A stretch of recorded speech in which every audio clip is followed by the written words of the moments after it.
Buenos días a todos desde el Instituto Marcelino Champagnat.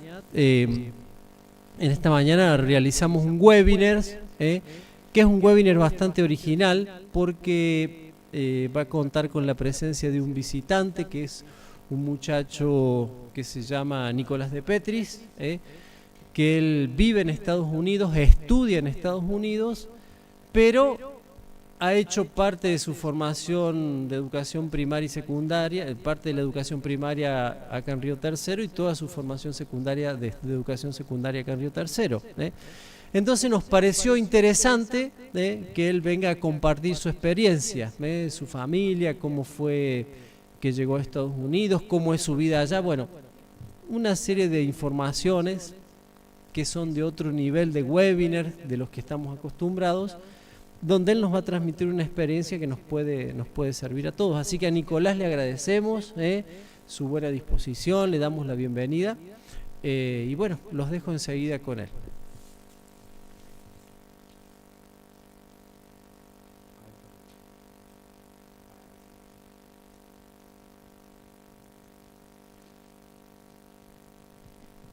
All right. Hi, everyone. So I'm going to speak in English for this presentation. So I'm Nicolás Depetris. I'm studying civil engineering at Miami-Dade College. It's a community college in Miami, Florida, where I received a full ride scholarship. So basically, I don't pay tuition. I don't pay to go to college. So I'm part of the honors program.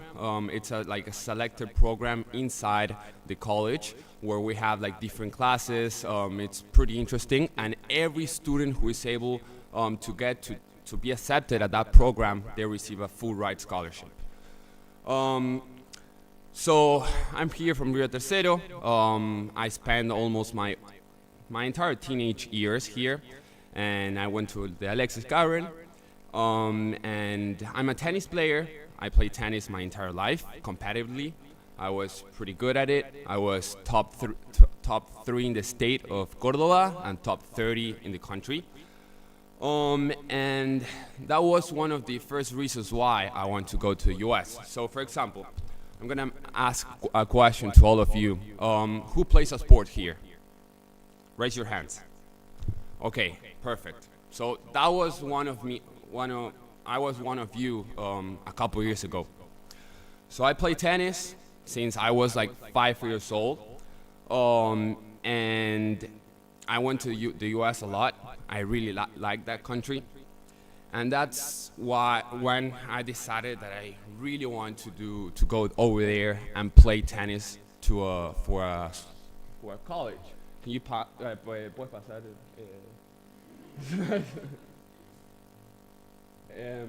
Okay. All right. So when I was 14 or 13, I decided that I really wanted to go to the U.S. I was young. It was really early on that I knew about this goal that I had. So what I wanted to look for was a tennis scholarship.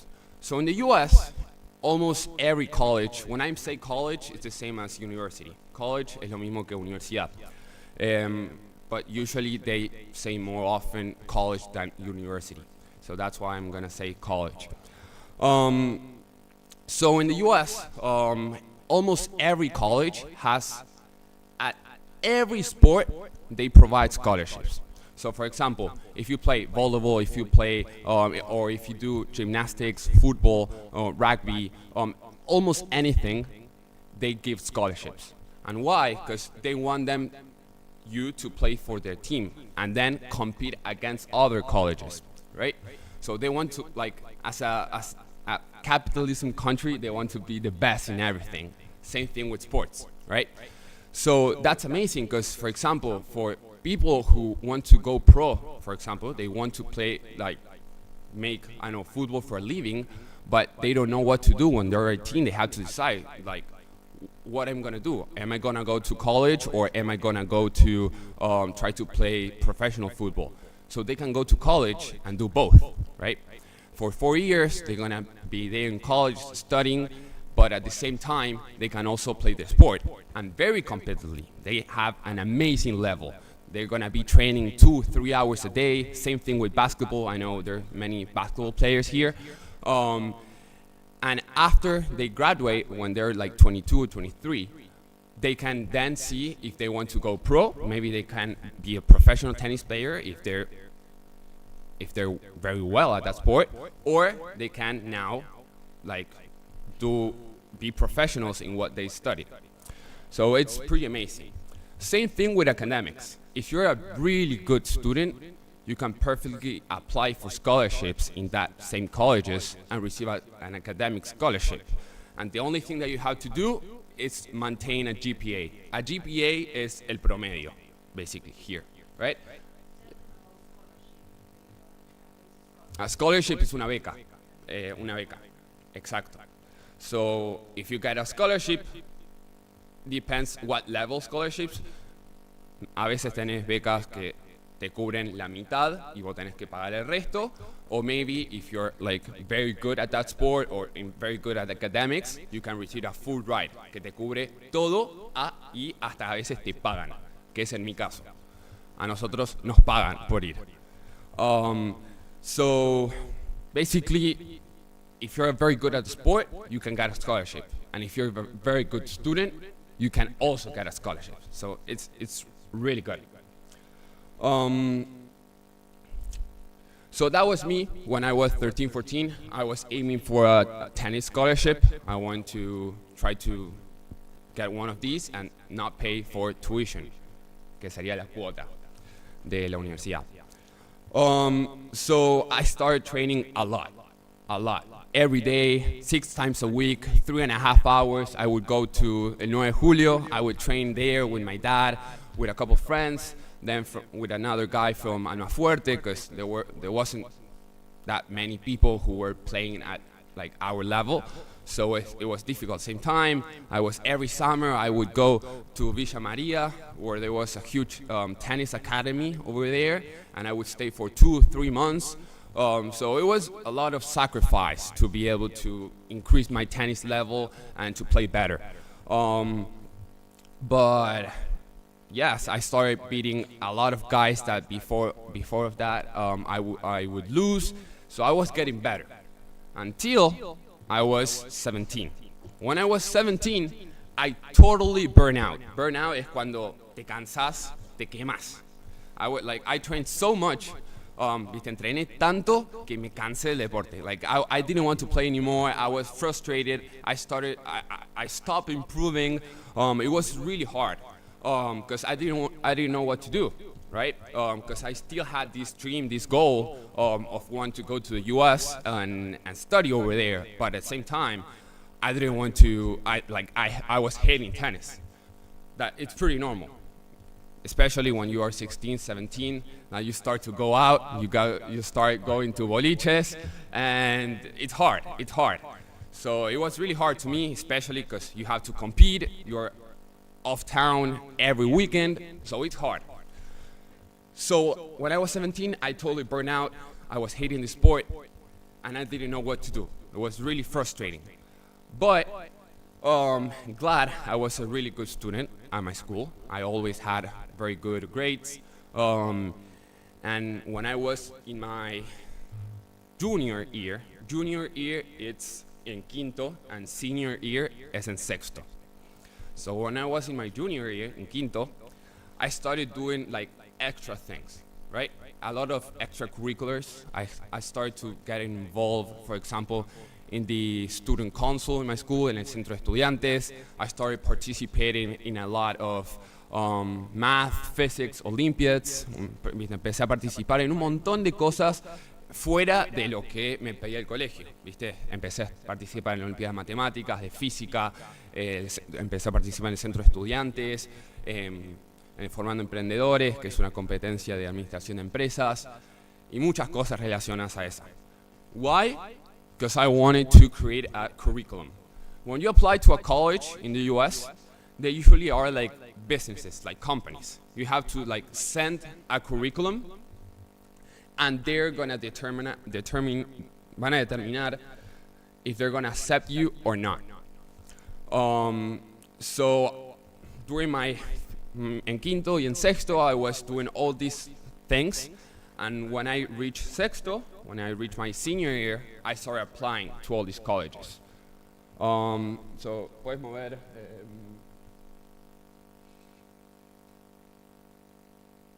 No, una antes.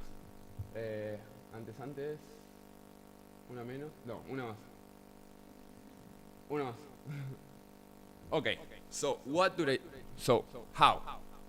So this process was quite difficult for me because I didn't know about anything. Here it's not very normal, it's not muy normal to see people who goes to US universities, it's rare. So I was kind of alone. I had to do a ton of research to how to do everything, what exams to take, what exams to study for, and what to do. So one of the first things that I did was to start to research universities.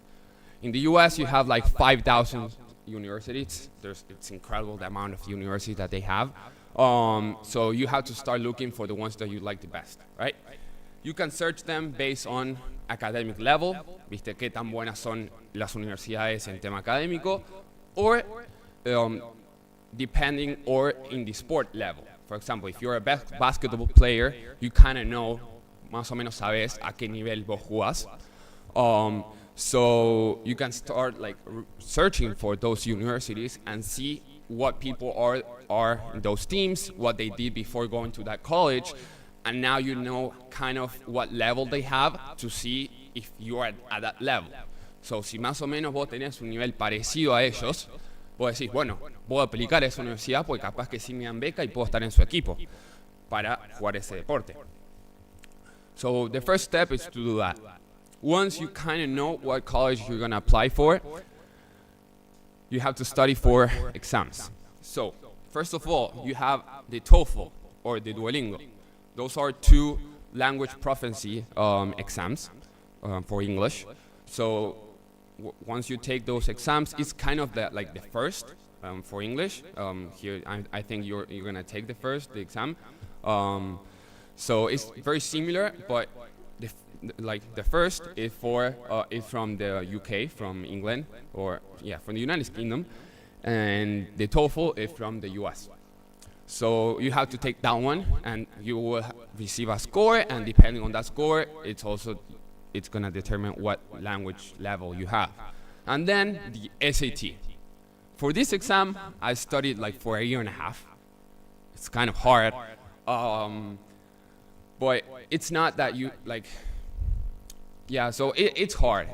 It's gonna that exam contains math and language, but it's the same exact exam that people from the US have to take to enter college. So you have kind of tenés como una desventaja porque of course you don't have the language level that people from the US have, right? So for example, in math, en matemáticas, me fue muy bien, me fue muchísimo mejor que el promedio en Estados Unidos, pero en inglés me fue normal, me fue tipo el promedio que es allá. So bueno, those are two exams that you, if you want to go, you will have to study for. Then, once you start applying, especially if you're looking for an academic scholarship, you will have to start asking for recommendation letters, viste, por cartas de recomendación de tus profesores. Ellos van a tener que escribir cartas de vos, tipo recomendándote, diciendo cosas lindas de vos, básicamente. Así que, choose a professor that really likes you. And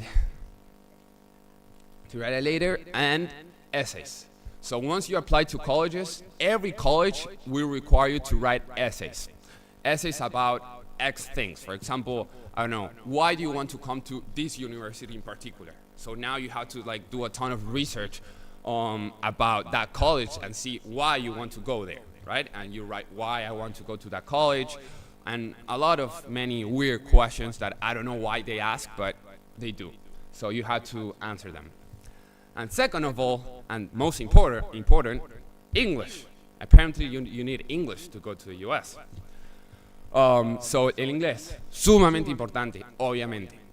So here in Rio Tercero, you can usually hear a lot that English is not that important, or you can have the feeling that English is not that important. Puedes sentir de que el inglés no es muy importante porque estás acá en Río Tercero. But once you go out of Rio Tercero, the English is like the most important thing in the world. Es lo más importante del mundo. Why? Because you're not limited to Latin America, right? If you want to, tipo, si querés trabajar remotamente para otro país, te van a decir, ¿sabes inglés? Si no sabes inglés, te tratan de tonto directamente. Like, you need English. If you want to travel somewhere else, querer irte de vacaciones, every country, they speak English. Like, I went to Europe. I won a trip with my college. I went to Europe. I went to Austria. Fui a Austria. And although they don't speak like officially English, everyone knew English. It was incredible. Everyone knew English. So then you like they speak German over there. They speak Alemán, but they all knew English. So it's incredibly important. No important. So what I did after all these things that I did, I studied for these exams, I studied English, and a lot of these things, I applied to 28 universities, 28 colleges. It was a lot, a ton of essays, a ton of letter recommendations. I spent like 3-4 months with my dad writing essays. It was hard because not only that I needed to be accepted, because usually it's pretty normal to college to not accept you at all. Muchas veces vos aplicás a la universidad y no solamente que no te dan una beca, sino que te dicen no entras directamente. So, no solamente que necesitaba entrar a la universidad, sino que necesitaba que me den una beca. Entonces, that's why I applied to 28 schools. And after waiting a couple months to see the responses, I was accepted like at 12 and received like 9 full ride scholarships or pretty close. So from those 9, de esas 9 a las que me dieron beca y entré, tuve que elegir, and I chose Miami-Dade College, who was giving me a full ride scholarship, plus they were even paying me to go to it there, plus it was in Miami. So it was a nice place to live too. So yes. So pasame la segunda. Bueno, no sé cuál sigue. Alright, una más. So this is my college. It's a very big university. We have 30,000 students here, like 10 buildings. It's really big, really big. I have a friend that is gonna speak in a couple minutes. He's from over there. He's a friend of mine who's gonna say a couple words, but in a couple minutes. And as you see, Miami, it's basically in the Caribbean. Está en el Caribe, so it's really great. It's really good. This is el auditorio nuestro. That's not the library, but we have like under the library, we have like a place with like 200 computers where you can go and like use the computer for anything you need. And that's like the entrance of the college, MDC, Miami-Dade College. Pasa la segunda, la siguiente. So yeah, this is a building. We have, of course, as I told you, we have almost every single sport in my college. So we have tennis courts, we have basketball courts, we have football scores, softball, baseball, rugby. We have almost every single sport, as well as any other college. Particularly, I don't play tennis because I burn out, but I could if I want. We have even swimming pools for those who compete in natación and more. Pásame al siguiente. So what's a typical day for me as a student? So really, usually it's really busy because I also work. I'm a tennis coach, although I'm burnt out. if they pay me, I'll play tennis. So usually my day starts at 8 a.m. Of course, this depends on the semester and the classes I'm taking, but I have a quick breakfast and I go directly to class. I may have my first class at 9:30, and usually they last for an hour and a half max. And then between classes, we usually hang out with friends like in lunch areas. Especially the honors college has like a space where we can like be there talking, or if you have to study, you could go to a library. It's really normal there to stay like almost the entire day in campus, in the college. The campus, when I say campus, is like Ciudad Universitaria here, like in the place. Then we would have lunch. Maybe if you didn't like bring food, you can like buy there, or if you brought, you can like microwave something to eat. And then let's say at 2 p.m. I have classes again. 3 p.m. the classes end, and I go directly to work. From there, I teach classes for 3 hours, and I go home. So then when I go home, I usually rest for a couple minutes because I'm like, estoy cansado por tenis. And then I'll see if I have to study, I'll study. If I don't, I can like stay there and watch TV or whatever. So, pásame la siguiente.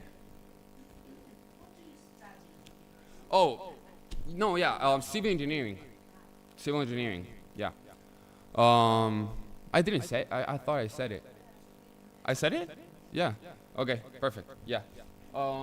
So, some differences that I see between college here in the U.S. from here. So, in the U.S., we have, I mean, it's very practical. What I see here is that usually it's very, you have a lot of like mucha teoría, it's mucho teórico. Over there, we have Thanks Club, the famous clubs, clubes, that mucha gente se ven en las películas. Like usually, how you see it in the movies, it's actually like that. I mean, I don't know if you saw Monster University. It's like that. It's the same thing, without monsters. So we have clubs.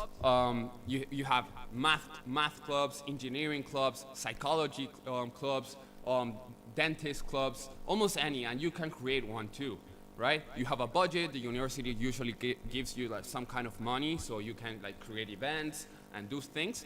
But you can do things like that. For example, why I'm saying that it's very practical. For example, there's a club called Student Management Investment Fund. So for those who are studying like finance or business administration or any kind of this, like or economics, esta organización básicamente la universidad les dio plata. They gave the university gave them $100,000 to manage however they want. So le dieron $100,000 solamente para que ellos inviertan y manejen como ellos quieran. Obviamente no se pueden quedar, está regulado, no pueden sacar ese dinero, pero es una forma muy práctica de vos poder aprender sobre cómo invertir, cómo analizar empresas, ver dónde podés poner esa plata. So there's a lot of things like that really helps to your education. Right? Same thing with engineering. For example, for civil engineering, we have a club that, for example, participates in competitions against other colleges in building bridges or like small buildings and things like that. So it's really practical. Then we have also like non-profits if you want to do volunteering. Allá es muy normal hacer voluntariado, que se le dice, when you want to help. Y también lo aprecian mucho eso cuando vos aplicás. También les gusta ver que hayas hecho para ayudar a tu ciudad o a tu comunidad. So it's really normal. And then internships. One thing that it's really normal over there is to be doing internships. Internships are son pasantías. Here, usually you do haces una pasantía en tu último año. Allá las hacen muy temprano. I just finished my first year and I'm currently doing an internship here in Córdoba. So that was one of my conditions to come here now. So I'm working in Gama, la empresa constructora en Argentina, en Córdoba, no se le conocen, estoy trabajando ahí con ellos. Entonces, it's another way to be learning a lot. So over there, it's really normal. Then the class usually are small classes, like 30, 40 students at maximum in a class. So it's really small classes. You can like be very involved with the professor, and it's quite, I mean, it's nice. Practical classes, same thing, and a lot of homework. They give us a lot of homework, so then you don't have to like study as much for an exam. And student life, pásame a la otra. And student life, people, as I said before, here usually you take a class and you go directly home. Tomas una clase y te vas directamente a tu casa. Allá mucha gente se queda todo el día en el campus con todas las actividades o participando en los clubes o las organizaciones. So it's really normal to be there the entire day. So I'll ask Seba, let's go to the, vamos al Zoom. Tengo un amigo que va a contarnos un poco de su experiencia y lo que está haciendo. Seba, can you hear me?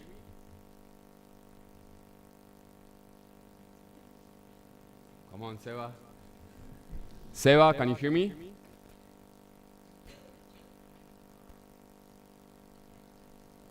Well, okay. Maybe later. Yes. So he's studying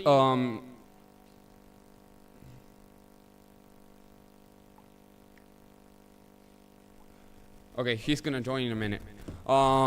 So Seba is studying it was chemical engineering. He's currently instead of doing just research, internship, pasantías, you can also do research. Research is another way of learning, of course. As I said, investigación. You can like stay in the same college and do some kind of research project where you're gonna be studying, I don't know, how to, for example, his case, I don't know, we can ask him what he's doing. The thing that I don't understand anything about what he's doing. But I mean, Seba, can you hear me? Yeah, I can hear you. Okay, perfect. Could you turn the camera on? Can Yeah. you? There we go. So, hi Okay. everyone. Seba, perfect. So I was telling them that you were doing research at a university at UM. It's not another big college in Miami. And yeah, tell us a bit about what you're doing at UM, and tell us something about MDC. What classes are you taking, and anything about your major? Major, by the way, major es lo mismo que carrera. Yeah. Hi everyone. My name is Sebastian, as Nico said. I'm studying chemistry at Miami-Dade College in the same honors program that Nico was talking about. I'm a chemistry major, like I said before, and this summer I've been working with another popular university here in Miami, and I was doing some chemistry research on medicine and nanoparticles. And this opportunity itself wouldn't have been brought up to me if it wasn't for the program that I'm in. As Nico said before, there's a lot of internship opportunities that you get to take, and the work is very rigorous, but the Honors College and Miami-Dade College in general provide you with a lot of help to push forward in whatever career you have. I know that my other friends have been doing internships for other universities, and they're just doing work based on their major. The Honors College in itself is very helpful for rigorous coursework, since we all take a lot of classes in the beginning, and they help you transfer to even better institutions than the one we're in right now. Perfect. And if you had to say not about the honors college but about MDC in general, what's the thing that you like the most about MDC? Um, the thing that I like most about MDC is probably the fact that there's so much variety of people. You can have any major probably, and you're still going to be enclosed within the same campus. You're still going to meet a lot of people that have completely separate interests to you. So even if you have chemistry classes or math classes specific to your major, you're probably going to run across someone who is in a completely different area of study or career. Okay, thanks, Eva. Thanks. You're welcome, Nico. So as he said, I mean, because it's also Miami, you have a lot of diversity. Diversity, it's when you tenés mucha gente de muchos lados. I mean, you have, of course, a lot of people who speak Spanish because it's Miami. You have a lot of Hispanic people over there, but you also have people from all over the world. So it's pretty incredible. And okay, volvamos a eso y vamos a la siguiente.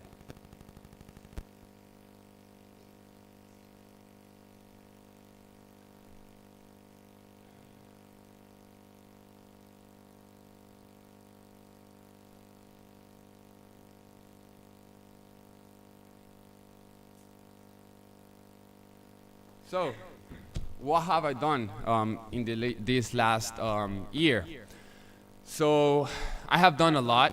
I can say that I have been involved a lot over there. And for example, one of my biggest accomplishments that I'm very happy about, it's that every year, for example, my college chooses 9 students from my university. Entonces, todos los años eligen a 9 estudiantes de mi universidad. Para representar a la universidad en un seminario en Austria. So I was chosen to represent my college in this trip to Austria, in this seminar. And it was incredible.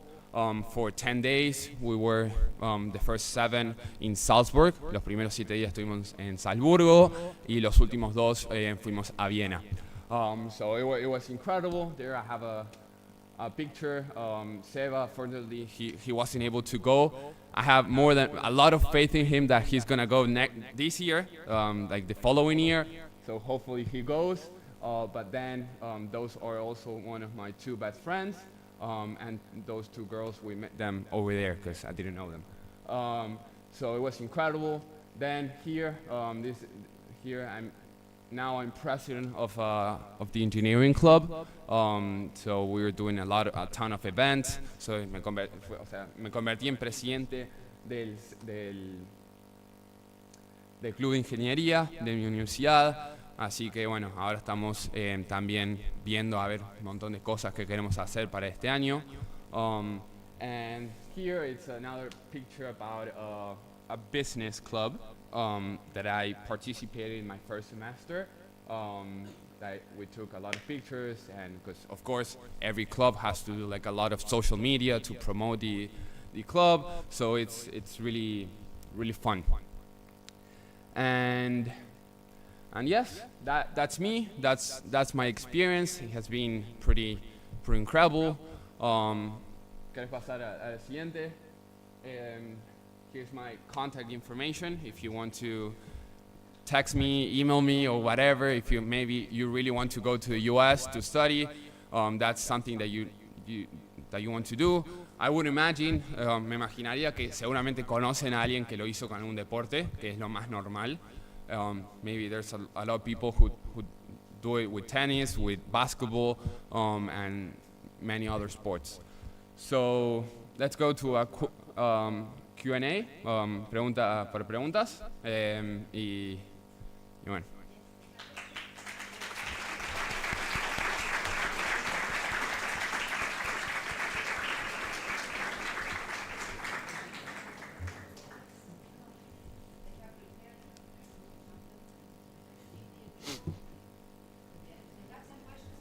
Okay.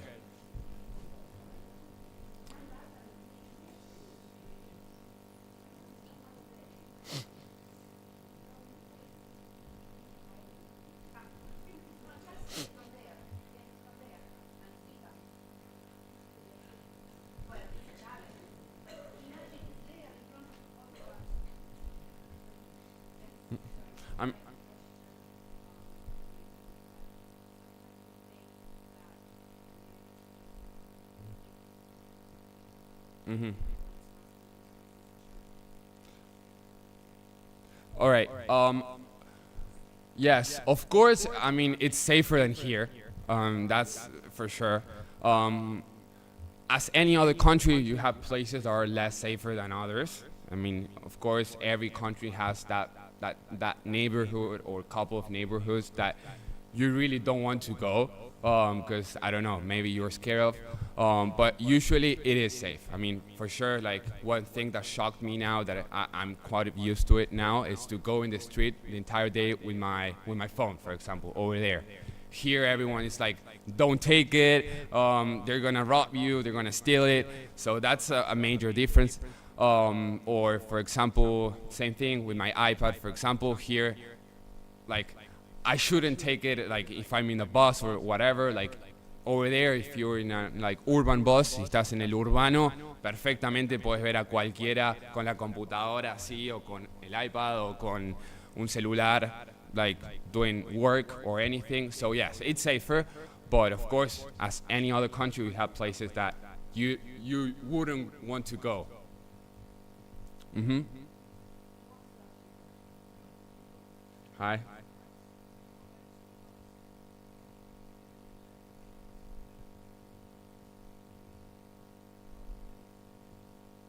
Yes, that's an awesome question. So, for me, it was not the case because it's also Miami. I mean, Miami, you have a ton of people from other places, right? So yes, I mean, I met other people from Argentina too. Maybe they're living there and like they moved to Argentina a couple years ago, but they're basically Argentinians who speak very well English. So no, not in my case, but I know about places, of course, that maybe you go over there and everyone is from there, from the U.S., so it's kind of rare to see someone from another place. So I don't know how it would be in those places because I didn't have that experience, but of course it could happen. Anyways, like every college always has people from other countries, always. Okay, for example, for sports, almost none of their members are from the U.S. Usually it's people from other countries. For example, I have a ton of friends who play tennis, who are in tennis teams, and in some cases, 3 or 4 people from that same team are from Argentina, or from Chile, Uruguay, España. So it's very normal. And same thing, they have students as you that want to go to another place to study, to the U.S. Same thing with other places from the world. There are people from Europe who want to go to the U.S. who are in the same situation as you are. So usually your friends, this is how it is. Normalmente te haces amigos de la gente que no son de ahí. Normalmente te haces más amigos de gente de extranjeros que de los que estuvieron toda su vida viviendo en Estados Unidos.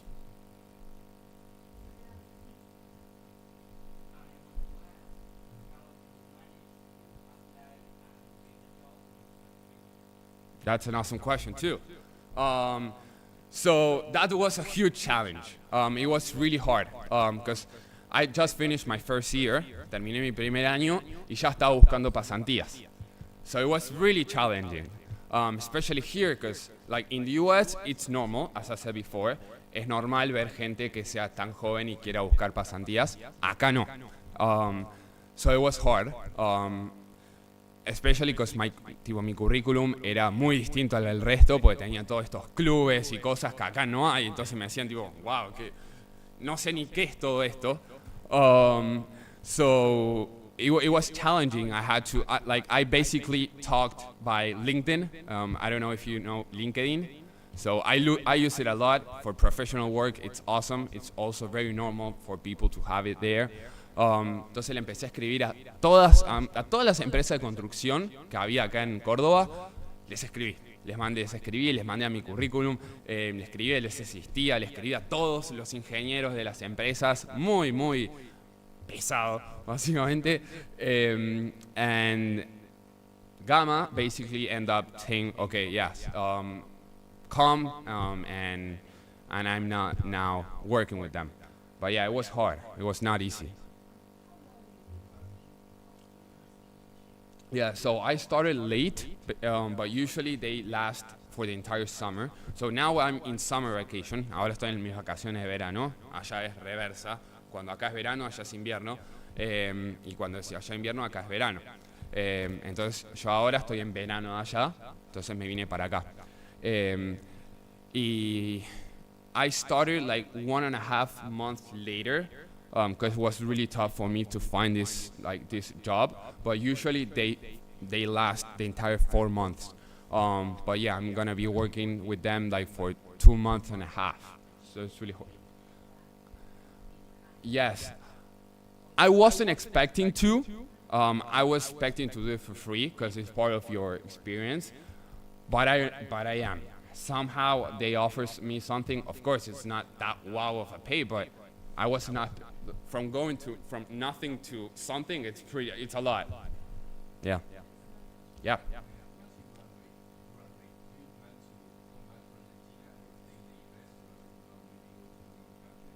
I don't know yet. That's something that I'll see in the future. Yeah.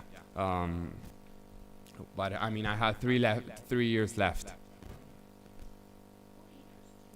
Yeah, it's 4 years.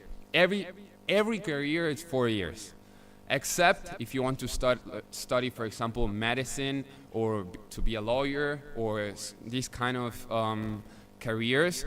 You have to first do a normal career. Like for example, if you want to study be a doctor, first you have to do 4 years of any other career, usually related to that field. For example, you can study biology or chemistry. For example, Seba, he's doing chemistry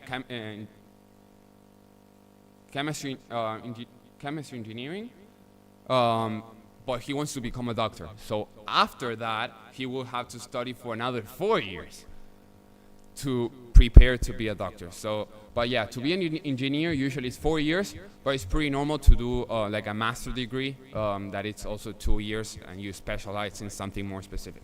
Mm-hmm.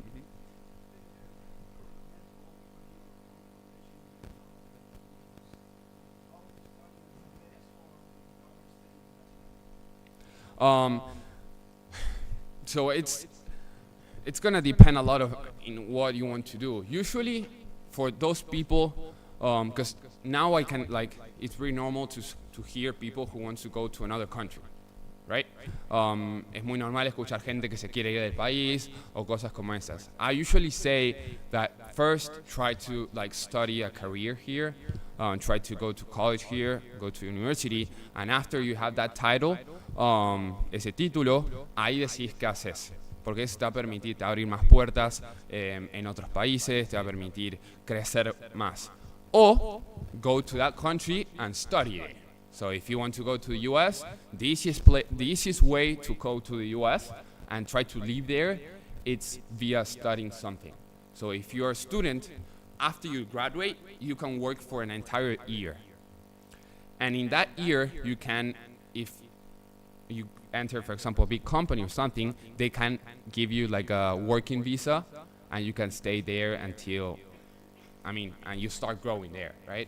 If you start growing, you'll get another visa like that until hopefully you can become a US citizen, as well as in many countries. So that's the easiest way to go to the US.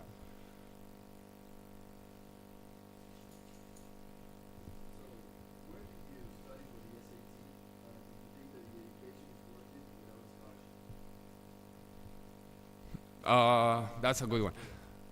Especially the second one. So for the SAT, I had to do like a lot of research. There's a couple professors in Córdoba that can teach you teach all the material for the SAT. They're usually really expensive. So I remember I was with one of the professors for like a month until I realized that it was like a waste of time. I'd rather do it myself with books because it was cheaper and faster, I thought at the moment. So I bought a ton of books. There are a lot of books from the SAT in Mercado Libre. And I bought them and I started studying more myself. I saw a ton of YouTube videos about how to solve different problems, but it's a lot of practice. And then if you had to pay for the entire tuition, toda la cuota allá en Estados Unidos, it's not worth it at all, basically. Especially for people here in Argentina, it's extremely expensive. It's like a year for someone who's not a U.S. citizen. It could be like, of course, depends a lot where you go, but it could go from 40,000 a year to 80,000 a year. So for the entire career, it could be like from $200,000 to like $300,000. So it's extremely expensive. So you rather find a scholarship. Yes.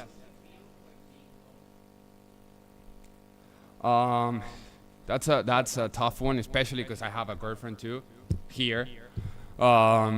So and I have my entire family here too. So it's hard. It's hard, but I also made a lot of friends. I'm also very busy, so like I don't have even time to think about missing. Because also like I did it in purpose too. Like I went there to put as much effort as I could.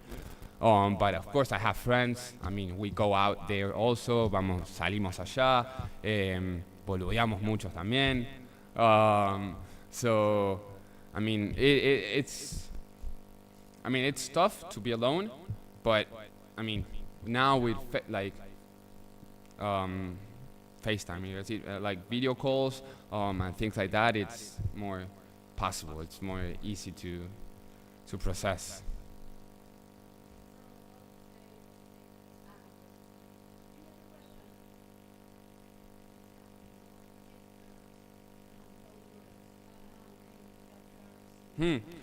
That's usually really expensive too. Yes, la mutual. Usually that's really expensive too.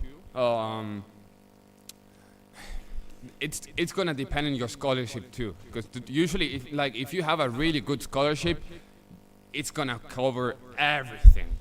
But usually like almost all of my friends, they have to pay usually some kind of money to study there.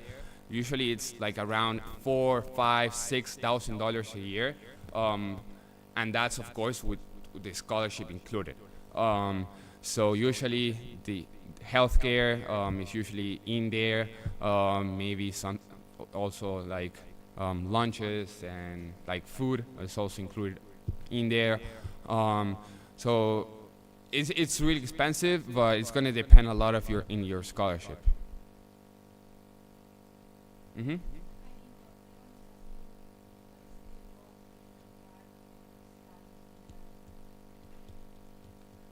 I mean, the language for sure. At first, it was much more difficult than what it is now, of course. Like I have improved my English a lot since I got there. The language for sure. I mean, learning how everything works, because it's really different from here. I remember the first week I got there, like they were talking about clubs, organization, this, there, that. It was like so overwhelming. Like I didn't know where to start, because I also want to do like excel in college, but it was so much that I was kind of lost. So what I did was participate in absolutely everything. So I could like learn everything, and then my next semester I was kind of more aware of what I wanted and what I want to do. Mm-hmm.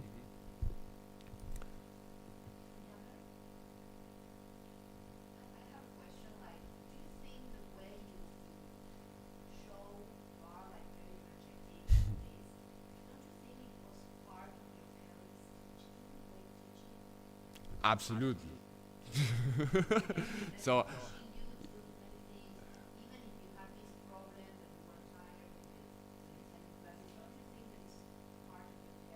absolutely. I mean, I have my parents over there that come here to see me, and I mean, they're very similar in a lot of ways, but very opposite in many others. For example, my mom, she's extremely extrovert. Like she really likes to build new things and go like to the next level. And then I have my dad that really thinks about everything. Like when he does something, he do it very correctly, and they're great. I mean, my dad helped me so much with everything to be able to apply over there. He helped me with all my essays, with everything. Of course, we were very lost to how to apply at the beginning, but he helped me so much. So I would say I'm like the perfect like combination. That's usually what people tell me. But yeah, no, 100%.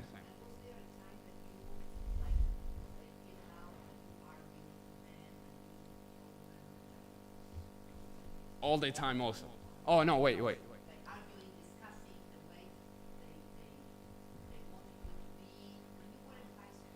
Oh yeah, absolutely. But I would believe that's normal too.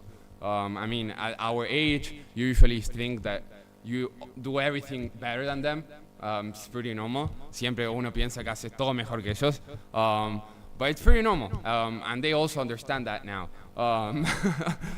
And hopefully. And but yeah, I mean, my dad was my tennis coach at the moment, so it was tough because like usually you have such a like not confident, but sí, bueno, confianza con esas personas that usually when they tell you to do something, you're like no, and and it's you like chocas, but yeah, I mean it was hard, but I mean it is like that.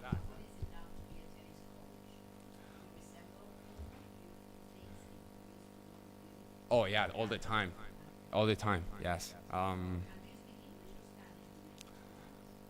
Usually English, because although many people speak Spanish there, usually if they were born there, it doesn't matter if in their house they speak Spanish, because it's really normal to have people like parents from Colombia, Argentina, Cuba, Venezuela, and any other Hispanic country. It's really normal to have those parents. So in their house they speak Spanish, but once they are like out of the house, they speak English. If they were born there, so usually they always prefer to speak English. But like if you need it, they will speak Spanish anyways. In Miami, of course. If you go more north or anywhere else, it's totally different. Mm-hmm.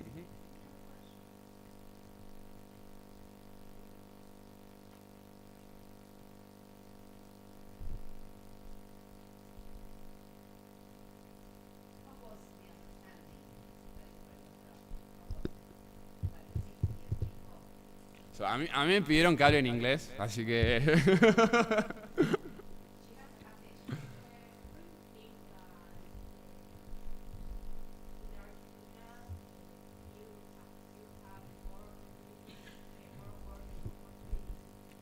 Coming from over there? That's another good question. It's gonna depend a lot in what you do over there too. Like if you just have your education and you didn't do anything else, y si vos fuiste allá, tomaste las clases y no hiciste nada más, y es más difícil, porque tampoco conocen cómo es el sistema allá. A ver, if you go to Harvard, for sure, right? Si vas a Harvard y volvés, seguramente vas a tener más oportunidades, pero bueno, obvio. Pero if you go like to a regular university, usually it's gonna depend a lot on what you do over there. Like if you start doing internships in your first, second, third, fourth year, and you like once you graduate, una vez que te egresaste ya hiciste 3 pasantías y acá hicieron una, y seguramente tenga más ventaja, pero porque tenés más experiencia también en el ámbito. So it's gonna depend a lot. But it's an experience. It's really good. I mean, I like it.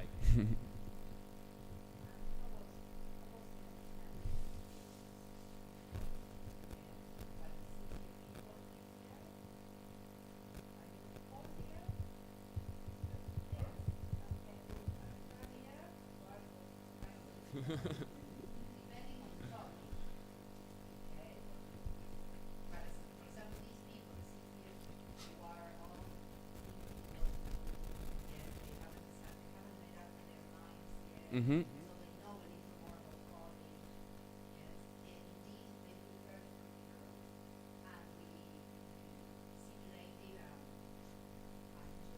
Uh-huh.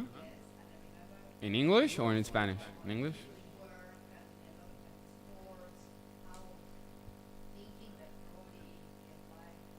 And what I usually say, like, if you really need a gap year to see what you want to do, or to, for example, you want to go to US, usually if you're like in the last year, you would have to wait like another year to prepare for all the exams. But it's like so fine. Like, I'm 20, for example, I'm turning 21 now, in December, and I'm in my first year, so I'm much older than anyone else.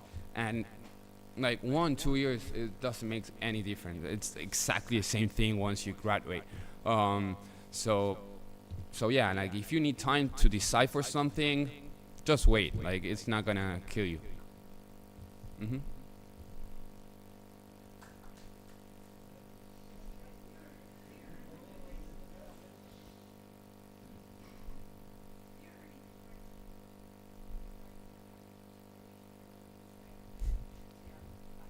Yes. So there is. That's what, because my college is a 2-year college. So you do all the bases. Like, for example, I'm not studying civil engineering. I'm more like in an engineering career. So I'm saying, like, in my first years, in my first 2 years, I have to do all the math, all the physics, all the chemistry, everything related to my career, and then I have to transfer to a 4-year college where they have all the specialties over there. So that's what I'm aiming for. I really want to go to an Ivy League school. Ivy League schools o sea, las Ivy Leagues normalmente se le dicen a las mejores universidades de Estados Unidos. Allá es muy marcado, tipo, hay rankings que te dicen, esta es mejor que esta por esto. Y así, está todo marcado. O sea, las 5.000 universidades están rankeadas. Y normalmente las Ivy Leagues, they're in the top, right? So usually they have a ton of, no tanto la educación no es tan distinta, pero lo que es muy distinto es los resources, los recursos que tienen y los accesos que tienen. Normalmente a esas universidades van las mejores empresas, entonces las mejores empresas van a las mejores universidades y reclutan de ahí. Y por ahí esas mejores empresas no van a las empresas más normales, entonces vos tenés que buscar la forma de acceder a esas empresas. Todo es posible, no es que se cae el mundo si vos no vas, siempre con esfuerzo se puede. Te ayuda totalmente, te ayuda a salir de esas universidades, porque aparte es tan difícil entrar, ese es el problema, es tan difícil entrar a esas universidades que los que entran son como los top. Entonces las empresas ya saben de que ahí sale todo tipos like really intelligent. So yeah.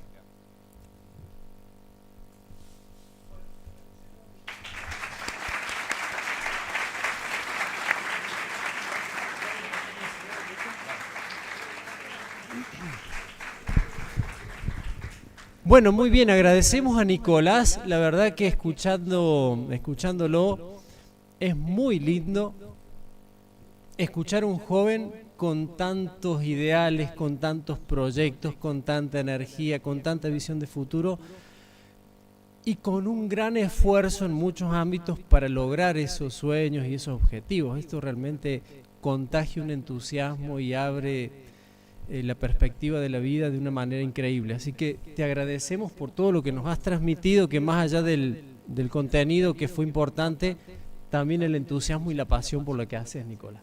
Así que le damos un fuerte aplauso de nuevo y muchísimas gracias.